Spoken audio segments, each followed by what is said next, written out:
ஒரு கார்த்திகை மாத கருக்கிருட்டு. செங்கல்பட்டிலிருந்து படப்பிடிப்பை முடித்துக்கொண்டு எம்ஜிஆர் அவர்கள் நடுநிசி 12 மணி வாக்கில் காரில் வந்து கொண்டிருக்கிறார். கண் விழித்தவாறே தனது காரில் எம்ஜிஆர் அவர்கள் வந்து கொண்டிருந்த பொழுது வழியில் போலீஸ் உடையில் நின்ற ஒருவரை பார்க்கிறார்.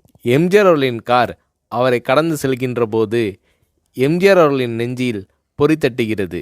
ஆள் நடமாட்டமே இல்லாத இந்த அர்த்த ராத்திரியில் அந்த போலீஸ்காரர் பஸ்ஸுக்காக காத்து நிற்கிறார் என்பதை எம்ஜிஆர் அவர்கள் புரிந்து கொள்கிறார். உடனே தனது டிரைவரிடம் காரை நிறுத்த சொல்கிறார் எம்ஜிஆர். கார் பின்னோக்கி வருகிறது.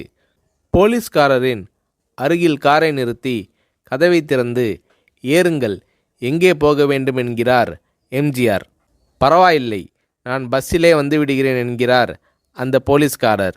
நேரமாகிவிட்டது, இனி இந்த ரூட்டில் பஸ் கிடையாது, ஏறிக்கொள்ளுங்கள் என்று எம்ஜிஆர் அவர்கள் வலுக்கட்டாயம் செய்ய போலீஸ்காரர் வேண்டா வெறுப்பாக ஏறுகிறார்.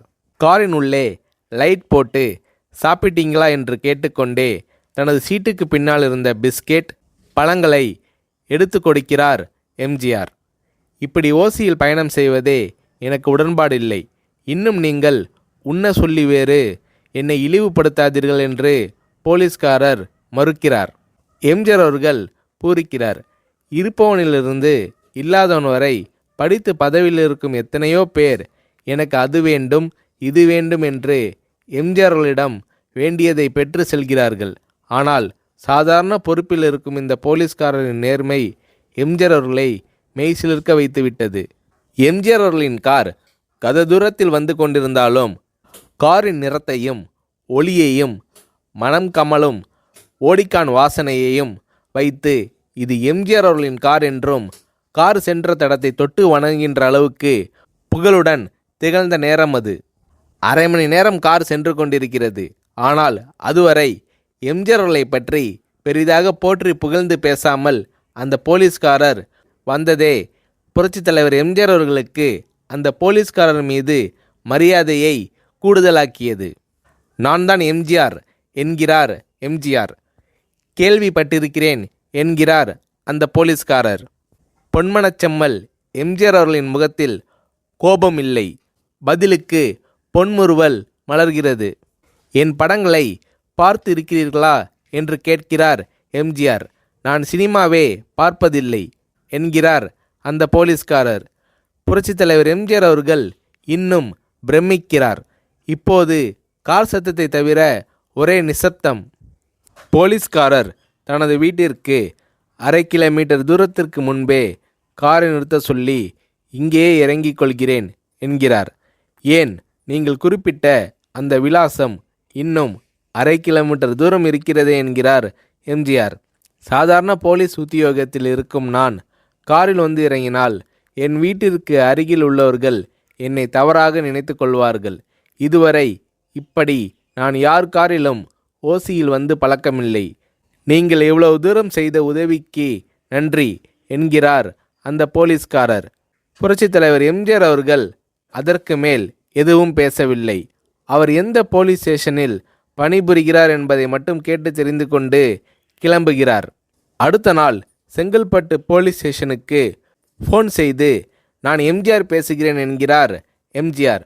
ஃபோனை எடுத்த டிஎஸ்பி உதறலோடும் உற்சாகத்தோடும் தலைவரே வணக்கம் என்கிறார்.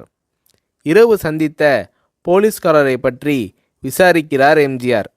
அந்த டிஎஸ்பி சொல்கிறார், நீங்கள் குறிப்பிடும் அவர் இன்று விடுப்பில் இருக்கிறார். அவர் கையூட்டு வாங்காதவர், கடமை தவறாதவர், காவல்துறையின் நேர்மைக்கு இவரே இலக்கணம். வெற்றிலை பாக்கு, பீடி, சிகரெட் போன்ற போதை வஸ்துக்கள், நாடகம், சினிமா போன்ற பொழுதுபோக்கு அம்சங்களையெல்லாம் இவர் அறியாதவர். கல்யாண வயதில் உள்ள 3 பெண்களையும் கரை சேர்க்க முடியாமல் கஷ்டத்தில் இருக்கிறார் என்கின்ற விபரம் டிஎஸ்பியால் எம்ஜிஆர் அவர்களுக்கு சொல்லப்படுகிறது. அவரை நாளை என் தோட்டத்திற்கு வர சொல்லுங்கள் என்கிறார் எம்ஜிஆர்.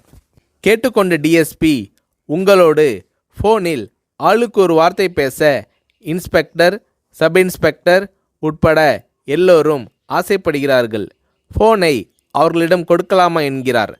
எம்ஜிஆர் அவர்கள் கொடுங்கள் என்கிறார். பேசுகிறார். அந்த போலீஸ் ஸ்டேஷனே புண்ணியம் பெற்றதாக மகிழ்ச்சி அடைகிறார்கள் அந்த போலீஸ்காரர்கள். மறுநாள் அந்த போலீஸ்காரர் ராமவரம் தோட்டத்திற்கு அழைத்து வரப்படுகிறார்.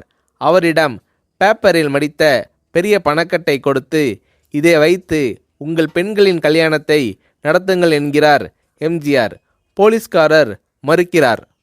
நான் ஏதாவது உங்களிடம் காரியமாற்ற சொல்லி அதற்காக கொடுத்தால் அது தவறு. என்னால் ஆக வேண்டியது உங்களுக்கும், உங்களால் ஆக வேண்டியது எனக்கும் எதுவும் இல்லை. நான் உங்கள் கூட பிறந்த ஒரு சகோதரனாக நினைத்து கொடுக்கிறேன், பெற்றுக்கொள்ளுங்கள் என்று சொன்ன பிறகு கேட்டும் கூட கிள்ளி கொடுக்காத கனவான்கள் வாழும் இந்த உலகில் ரோட்டில் நின்றவனை அழைத்து சென்று அள்ளி கொடுத்த எம்ஜிஆர் அவர்களின் கருணையில் நெகிழ்ந்து போய் பெற்றுக்கொள்கிறார் அந்த போலீஸ்காரர். பிறகு ஒரு தேதியில் புரட்சித் தலைவர் எம்ஜிஆர் அவர்களே சென்று அந்த போலீஸ்காரரின் 3 பெண்களின் திருமணத்தையும் நடத்தி வைத்து வாழ்த்தி இருக்கிறார்.